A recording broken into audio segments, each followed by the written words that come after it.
If you've never tried this when doing a clear blend, I highly suggest you do. All right, so today I want to show you guys the best way that I know of to do a clear blend. So first, I'll show you how I set it up. I'm doing a blend here because we're putting a new fender on. Rather than go up and over and have to paint the whole quarter, what I'm going to do is cut the clear here. So the first thing I did was I took my soft touch. This is 800 to 1000 grit. This is really what I use to prep most of my panels. I did that to right here. Then the next step is from this point on, I probably need about another 8 inches. So this area is how much room I need for my color to blend out and to clear. The rest of this that we're going to be prepping now is just for our clear blend. So this is my water cleaner. You could use regular water, it doesn't matter. I'll go about 8 inches beyond where I went. And I have 1500 grit. And we're just going to sand this. This is what we're going to use for our clear to stick to when we blend it out and blend it in to the new clear, to the old clear, I'm sorry. You don't want to do this over fresh clear because your clear blend will just start peeling probably in like a week. So we'll wipe that off. All right, now I'm gonna get some paper and I'll show you guys how to set this up. So what I went ahead and did was mark out where each stage of our clear is going to finish. I know this says clear 3. We're not doing 3 coats of clear. You'll see exactly what that's all about later in the video. That's kind of the key to this whole thing. And then here's our blender. The first thing you want to do is grab some paper. I have our plastic set all the way back here. That's just for extra protection, but our paper is really going to be what protects us from overspray here where we don't want it. First thing I'll do is I'm going to grab a piece of paper and it's going to go to the clear 3 edge right here. So the way I like to do this is I just take a regular piece of paper that you rip off the card. I fold it over like that. And then, like I said, I'll go right to the clear 3 line here. So we have a nice window. And I'll push this in and tape it so it stays just like that rather than it kind of flopping around. I'll push it in so it kind of holds it up like that. So I'll do that now and then I'll show you guys the next step. Okay, so we have this window all set up. You see I put that piece of tape so it kind of stays up and it's not flapping against that. Now I'll lift this up out of the way. I have another piece of paper set up the same exact way and I'll put it behind our blender mark, just like that. And I'll do the same thing. I'll push it in and I'll put a piece of tape here. And this window you want to leave real open. You don't want this one too close to the car at all. So I'll do that and then I'll show you guys exactly how it looks all set up. This is how it looks all set up. You can see our first one overlaps our second one. And then this I just put here for protection because I put the plastic a little too far back. I'm going to kind of just show you guys every step I do on here with the blend. So you can see how I blend in this area. And then I'll show you each step of the clear. Obviously mainly focusing on the clear, but just so you guys get an idea of how I control the blend and my color in this area as well. It's gonna be a pretty short video, but I mean, there's not too much to this. So I put our sealer on. I killed the edge with our 1K blender. I'll put a link to that in the description as well if you guys don't have that already. Obviously, first thing we gotta do is cover our sealer. Now, the whole point of what I'm showing you guys is to minimize how much of that we use. That's kind of the whole thing about my little trick that I'm about to show you, because this is what kills the shine on your clear and what causes you to have to sand and polish that clear blend. So by minimizing how much of this we have to use, we minimize or potentially in some cases eliminate needing to sand or polish our clear blend at all.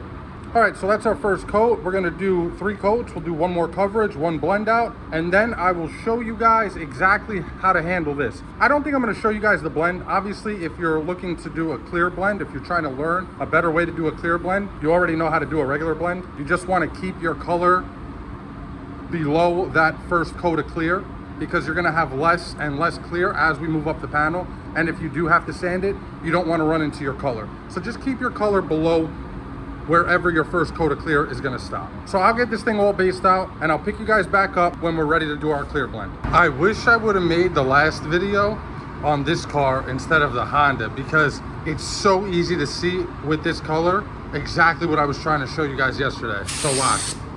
Oh, pressure's a little high.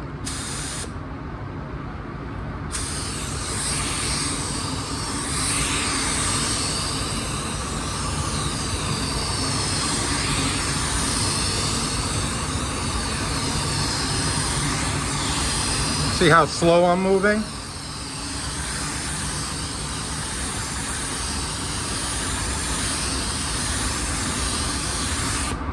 Now, that's the look I was talking about.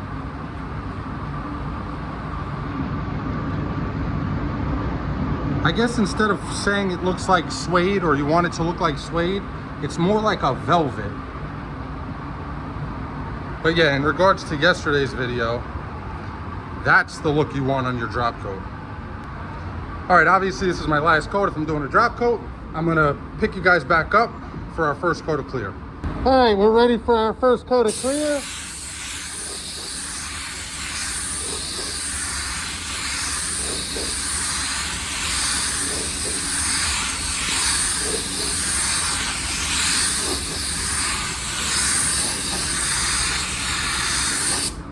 Now, when you do your first coat on your blend, I'm gonna stop when the top of my fan is at the clear 1 level.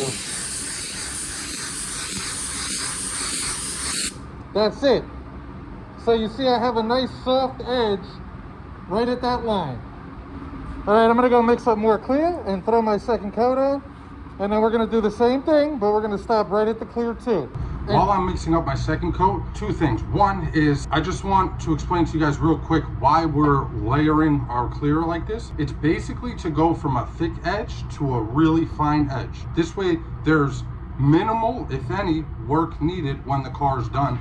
And also, this is going to increase the life of that blend. If you do it just with a hard edge, shoot a little blender, yes, it will last. But if you layer your clear and you do the blend naturally and prep it properly, it will last much longer than the standard way of doing it. Now I'm mixing up for my second round of clear in there, and I have to mix up for that clear 3 line also that I showed you. So I'm going to explain to you guys how I do that. So I have my clear here mixed up. This is my normal clear. That's what I'm going to go up to that clear 2 line with. Now what you're going to want to do is grab another cup. You're going to mix 1 ounce of clear in here like normal, except once you have your 1 ounce of clear, you're going to reduce that 1 to 1. So we're going to have 1 ounce clear, 1 ounce reducer, and we're going to mix them together. So you're going to have 50% strength and thickness, I guess you could say for lack of a better term, of your regular clear. This is going to help us get that edge from a thick edge to a really fine edge before we put our blender on. This way, we don't need as much blender as we normally would, which is also going to reduce the amount that the blender kills the shine of the clear. So I'm going to mix that up now. I'm going to mix 1 ounce of clear, and I'm going to put 1 ounce of reducer on top of that clear. And then we'll get back in the booth and shoot our second round of clear. All right, we're back in the booth. We're ready for our second coat. I already cleared all this stuff. I got a little bit of clear left for that door and my pillar. One thing I want to mention before we start this second coat, and I have my mask on and you can't hear me, is you want to have that reduced clear and your blender nearby. You want to minimize the amount of time after you finish going with your second coat of clear. You want to minimize the amount of time before you do the clear 3 and your blender. That's going to help this look as best it can. So you don't want to do your second coat and then have to run in the booth and grab this stuff and switch it over and then look for your blender. No, you want to do clear 2 and boom, you have your stuff right there and you're ready to go. That's going to make sure you get the best outcome that you could possibly get.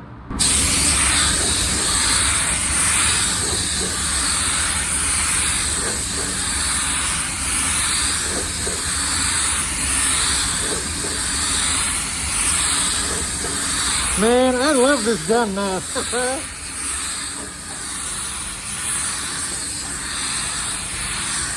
After I changed that part, I mean, this thing shoots like a freaking new gun. Look at that. Blend came out beautiful. Okay, so same thing here. We're gonna stop and our top of the fan hits the clear 2. Right there, beautiful. Now what you wanna do, pull your first paper back.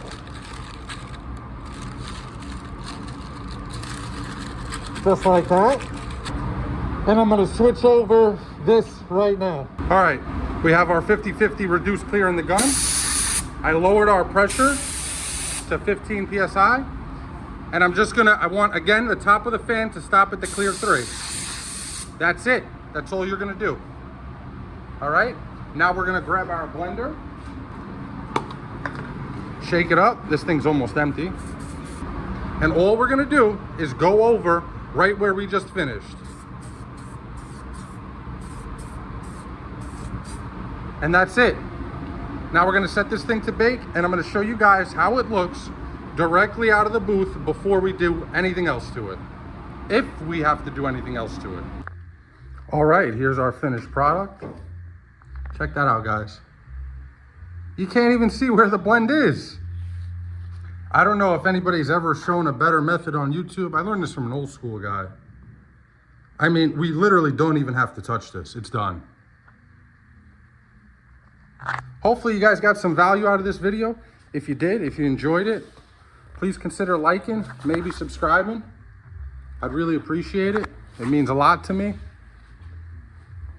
That looks so good. And check out this, guys. When you do your drop coat correctly, that's the finished product you can expect. Anyway, like I said, that's it for this one, guys. Thank you so much for checking it out. I really appreciate it. Till the next time. Peace.